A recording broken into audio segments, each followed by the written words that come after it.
The following is a list of some of the world's largest companies by market value. These values are subject to change and indicate market capitalization at the time this video was uploaded. Number 5. Facebook. Facebook was founded in Cambridge, Massachusetts in February 2004 by Mark Zuckerberg. The company has a current market value of $517.85 billion. Facebook is classified as a social networking service, and they're easily the largest in the world. The amount of people who use Facebook is over 2 billion, excluding inactive accounts. When Facebook was still in development, Zuckerberg focused on making a platform specifically for college students. He launched a couple preliminary versions, FaceMash, then Facebook, before he settled on the more revised version. Facebook's target audience branched out from just regional college students to all college students, and eventually to anyone over the age of 13. Their company currently owns Messenger, Instagram, WhatsApp, and Oculus virtual reality. In terms of generating income, Facebook has issues with low click rates on ads, which is a problem for them because that's where the majority of their revenue comes from. A large part of the issue is the ever-increasing popularity of ad block extensions. In an attempt to remedy this, Facebook introduced often unskippable ads that played in the middle of any video. As you can imagine, the reception they got wasn't the greatest, so they later tweaked the format to be less inconvenient. Number 4. Alphabet. Alphabet was founded on October 2, 2015. It was created to act as a parent company to Google. The company has a current market value of $731.94 billion. As for what they do, a better question would be, what don't they do? I'm going to scroll through a list of over 200 of Alphabet's subsidiaries, and while I do that, I'll take a minute to read you a message written by the founders of Google, Larry Page and Sergey Brin. What is Alphabet? Alphabet is mostly a collection of companies, the largest of which, of course, is Google. The newer Google is a bit slimmed down, with the companies that are pretty far afield from our main internet products being contained in Alphabet instead. We like the name Alphabet because it means a collection of letters that represent language, one of humanity's most important innovations, and is the core of how we index with Google. The whole point is that Alphabet companies should have independence and develop their own brands. As written in the original founder's letter 11 years ago, Google is not a conventional company, nor do we intend to become one. Aside from general internet services, Alphabet has worked with companies such as Samsung and Acer to produce computer hardware, such as the Chromebook. They also have subsidiaries which offer cybersecurity services. Because Alphabet is meant to be a company which holds other companies, there are essentially no limits to which businesses they can absorb.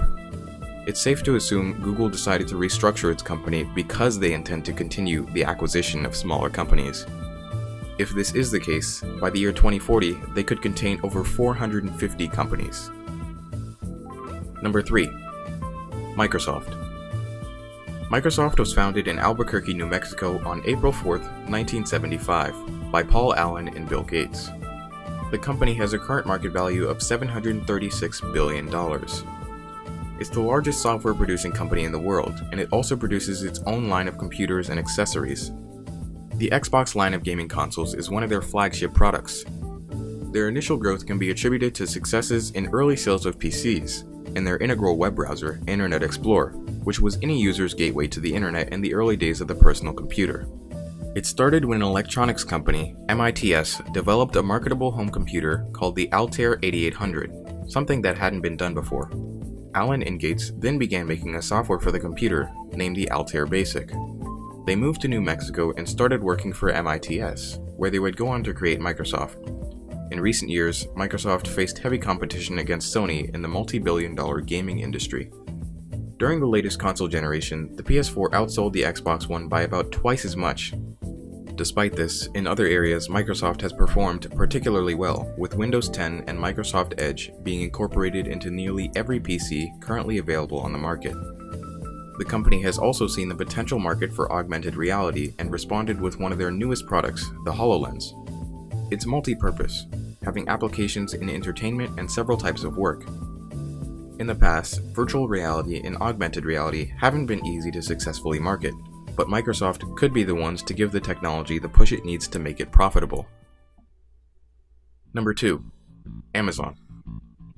Amazon was founded on July 5, 1994 in Seattle, Washington by Jeff Bezos. The company has a current market value of $772 billion. Amazon is a marketer and distributor of ebooks, downloadable and streamable content, electronics, furniture, clothing, and pretty much everything else that can be delivered by mail. Bezos created Amazon in order to take advantage of the internet business boom. It started as an electronic bookstore, which thrived because their selection of books was larger than any other brick-and-mortar retailer could have. Bezos would later focus his business on selling a few ubiquitous products, such as CDs and computer parts. As their revenue increased, Amazon would continue to branch out until they became the all-encompassing distribution company that it is today. Currently, they're one of the largest companies in the world, only rivaled by Apple, Microsoft, and Google. They have over 24 subsidiaries and are one of the largest employers in the world, and their annual revenue is approaching $200 billion. In recent years, Amazon has bought companies such as Audible, Twitch, and Whole Foods, and even despite how large they've become, their growth shows no signs of slowing. Number 1. Apple Incorporated. Apple was founded on April 1, 1976 in Cupertino, California by Steve Jobs, Steve Wozniak, and Ronald Wayne. Wozniak had a persistent goal of creating his own personal computer. With the advent of the first successful and commercially available microcomputer, the Altair 8800, his ambitions were looking more promising than ever. He then partnered with his former classmate Steve Jobs, whose basement they began working out of and was where they would attempt a startup company. Apple has a current market value of $914 billion, and they're gearing up to be the first trillion-dollar company. They're seen as the pioneer of the mobile electronics industry, and they're known for the sleek designs of their computers and phones, as well as the recognizable interface that comes with it. While there are many new players in the industry since the release of the first iPhone in 2007, Apple still carries themselves as a well-respected, top choice for PCs and mobile devices. After suffering from pancreatic cancer, Steve Jobs resigned from his position as CEO in 2011, leaving the company in a slight leadership crisis afterwards. This sparked a spiraling trend, which has led the company to be more heavily criticized, especially in recent years, facing disapproval for decisions such as getting rid of the headphone jack, something which is seen as an integral part of a mobile phone. With competition bringing new things to the table, Apple has had to put in its fair share of work to keep their image as the number one provider. If there's one thing that's certain, it's that Apple has come a long way. Even as a relatively young company, they've built an enormous customer base and have a background that will enable them to continue to grow towards the trillion-dollar mark. Thanks for watching. If you have any feedback, leave it in the comment section and let me know what you'd like to have discussed in a future video.